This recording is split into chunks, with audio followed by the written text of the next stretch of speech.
एक स्त्री और पुरुष शादी के बाद 1 साल तक यदि संभोग करते हैं और फिर भी उनको संतान की प्राप्ति नहीं होती तो उनको हम कहते हैं प्राइमरी इनफर्टिलिटी या उनको बांझपन से वो शिकार हैं। इसके लिए उनको ये चाहिए कि वो अपने टेस्ट करवाएं, जो बेसिक 4 टेस्टों की जरूरत होती है जिससे उनको प्रेगनेंसी के बारे में पता चल सकता है कि कारण क्या क्या है। एक तो होता है आदमी का वीर्य, जो यहाँ पे छूट जाता है, वो वीर्य आगे चल के इन ट्यूब्स में जाता है, अंडेदानी में अंडा बनता है, यहाँ पर बच्चा बनता है ट्यूब के अंदर और फिर यूट्रस के अंदर आता है। तो सिंपल एक वीर्य का टेस्ट, एक बच्चेदानी का अल्ट्रासाउंड, एक ट्यूब टेस्ट और ये चेक करना है कि अंडे बनते हैं या नहीं बनते। और बहुत सारे पेशेंट्स ऐसे होते हैं, अराउंड 25 to 30% पेशेंट्स, जिनकी ये सारी रिपोर्ट्स नॉर्मल होती हैं देखने के लिए और फिर भी उनको संतान की प्राप्ति नहीं होती। आज मैं उन्हीं पेशेंट्स के बारे में बात करूंगी जिनकी सारी रिपोर्ट्स नॉर्मल हैं और फिर भी उनको संतान की प्राप्ति नहीं हो रही, क्योंकि उनमें कुछ ऐसी चीजें, कोई कारण जरूर होता है जो कारण अगर हम पकड़ लें और उसका इलाज कर दें तो हम पेशेंट को संतान की प्राप्ति करवा सकते हैं। इसमें जो हम बात करेंगे, आज हम बात करेंगे ट्यूब्स के बारे में। ट्यूब्स खुली हों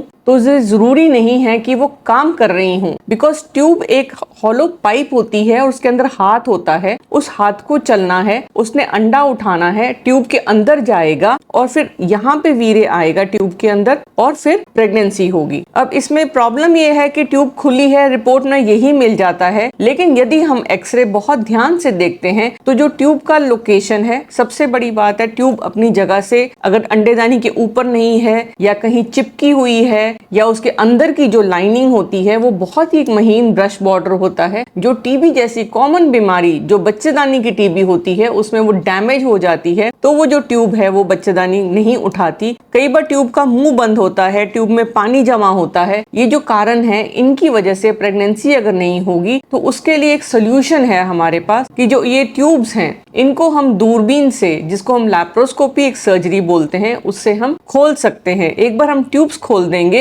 तो ये ट्यूब्स अगर देख भी लेंगे, अगर कहीं चिपकी हुई हैं तो उनको अलग करा जा सकता है ताकि वो अंडा उठा सकें, बिकॉज अंडा जो होता है वो निकल के पेट के अंदर जाता है और ट्यूब वहीं पेट से अंडा उठाता है। इसके बाद नेक्स्ट चीज होती है कि यूट्रस के अंदर की जो शेप होती है, कई बार वो शेप नॉर्मल शेप नहीं होती, वो एक ट्राइंगल की जैसे एक त्रिकोण होता है जो नॉर्मल होता है, लेकिन कई बार क्या होता है जो ट्यूब होती है वो टी की शेप की कैविटी में होती है। इस तरीके से अभी मैं आपको दिखाती हूँ किस तरीके से वो टी शेप्ड कैविटी बन जाती है। इसमें जो यूट्रस होती है, जो कैविटी है वो होनी तो ऐसे चाहिए और जो बाहर से शेप है उसकी वो इस तरीके से होती है, लेकिन कई बार क्या होता है जो अंदर की शेप है वो मसल की वजह से या किसी बीमारी की वजह से वो इस तरीके से टी के शेप की कैविटी हो जाती है। इस तरीके से दिखती है वो, या तो कैविटी छोटी हो जाती है या फिर वो टी शेप्ड कैविटी होती है। जब टी शेप्ड कैविटी होती है तब भी प्रेगनेंसी नहीं होती। उसमें दूरबीन से ये जो कोने हैं इनको काटकर सीधा करा जाता है। जब ये सीधे कर दिए जाएंगे तो प्रेगनेंसी पेशेंट को अपने आप हो सकती है, उसको आईवीएफ करवाने की आवश्यकता नहीं है। और कई बार क्या होता है कि बारी बारी उसके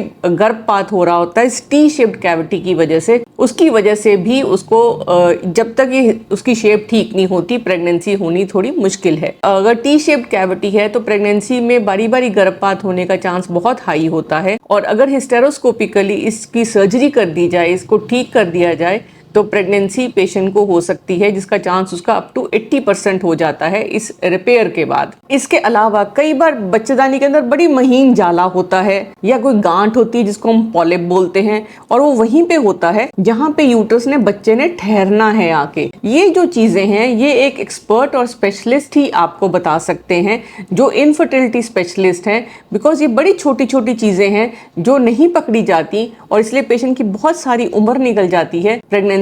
ना पाकर, और उनके पैसे भी खर्च हो जाते हैं, उनका टाइम भी खर्च हो जाता है और वो बहुत परेशान हो जाते हैं। तो इन सब परेशानियों के लिए बहुत जरूरी है कि हर छोटी चीज जो बच्चा नहीं होने दे रही, यहाँ तक कि जो मोटी मोटी रिपोर्ट्स नॉर्मल होने के बाद छोटी चीजों के बारे में ध्यान से हमें देखना पड़ता है। उन चीजों को अगर हम ठीक करते हैं तो पेशेंट को संतान की प्राप्ति हो सकती है। मैं doctor Sonam from Sonam fertility centre Karnal से। आप मेरे इस वीडियो को लाइक करिए, मेरे चैनल को सब्सक्राइब करिए और ज़्यादा से ज़्यादा शेयर करिए और उनमें शेयर करिए जिनको ये प्रॉब्लम है, ताकि उनकी ये प्रॉब्लम का हम हल ढूंढ सकें। आप अपनी रिपोर्ट्स ऑनलाइन कंसल्टेशन, एक पेड कंसल्टेशन व्हाट्सएप से ले सकते हैं अपनी रिपोर्ट्स भेजकर, और आप ट्रीटमेंट के लिए आ सकते हैं करनाल, हरियाणा।